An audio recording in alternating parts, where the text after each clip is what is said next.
this is GeroTheHero, and this is my review of Berserk Episode 6. Casca is attacked. Again, we see the CGI skeletons that don't really look good, and we also see the demon spawn again. So Casca is being led away by Nina, and then it skips to a next scene where we see Asidra from the last time trying to catch up to Guts. Meanwhile, Guts is non-stop trying to chase after Casca, and he meets up with the Skull Knight again. Um, Again, the CGI kind of takes away from the scene because it makes kind of Skull Knight not look as good as he could be. Um, but he reveals that Guts is kind of on the right track because there's an apostle nearby, or the cause of the apostle, and he hints that a god will be reincarnated, implying that Griffin will be back on Earth, and that Guts and Casca will be caught in this again, and that an event similar to the eclipse will happen on the Earth again. The Skull Knight feels that they are pushed on by fate, but of course Guts doesn't believe in all that. But what the Skull Knight says is that's ominous is that Guts should not have more than one person that he cares about, implying that a lot of people in his life will be lost once again. It switches to the scene where Farnus is being chastised by her own men, and Scorpio comes along and kind of gets her to go away and talk to Mogus. We find out that Mogus's men are all people that are deformed in one way or another, and that he's recruiting them to be his right-hand man.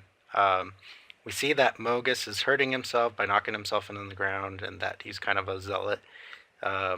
He convinces Farnus that he's such a devout person, and that Farnus kind of believes that he's doing the righteous thing.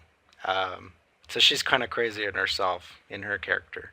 And then we switch to the next scene, and Nina leads Joachim to an area where we find out that there's actual heretics doing a ceremony, and that Joachim can't get himself to accept what they're doing when they try to make him drink this like body parts and stuff, and he kind of can't. He finally can't handle it, and they throw him into a ravine where we think he's pretty much dead.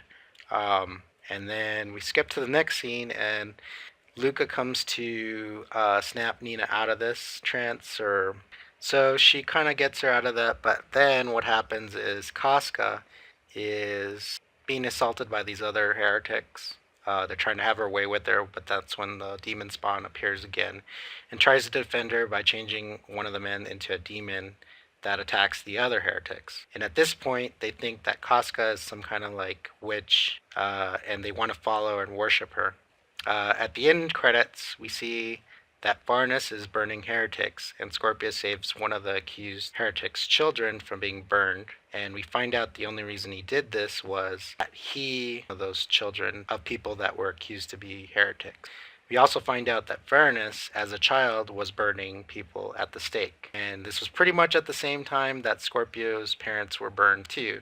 So you kind of wonder why he's serving Farnus. We also see that Farnus still gets off by burning people, even remembering when she was burning people at the stake as a child. And then it switches to another scene where we see that Isidro finally catches up to Guts, and we find out that he's made it to the same area that Casca is. From the preview, we can glean that Guts will have to rescue Casca from the heretics, and also from the Iron Knights as well. Overall, it was an okay episode. Like always, the animation kind of takes you away from the scenes. I am still going to be following it just because I want to see what happens next. I'm hoping that the CGI doesn't take away from the storyline. So, like always, comment below, subscribe, and follow me on Twitter.